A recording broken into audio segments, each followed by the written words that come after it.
আপনারা কিন্তু দুনিয়াতে দুনিয়ার আবাদ পেয়ে, দুনিয়ার টাকা পেয়ে, দুনিয়ার অর্থ পেয়ে দুনিয়ার মুখী হয়ে গিয়েছেন।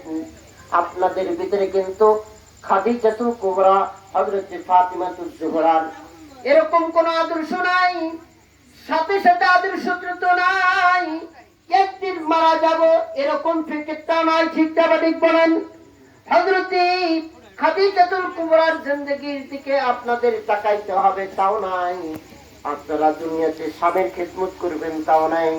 আপনারা নামাজ ঠিকমতো আদায় করবেন, তাও নাই।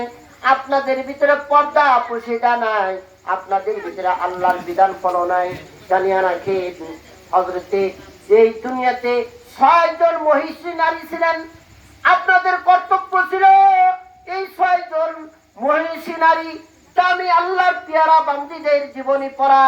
কিন্তু আপনাদের আজকের অবস্থান হলো স্বামী পরদেশে গেছে, যার পরে হাজার হাজার টাকা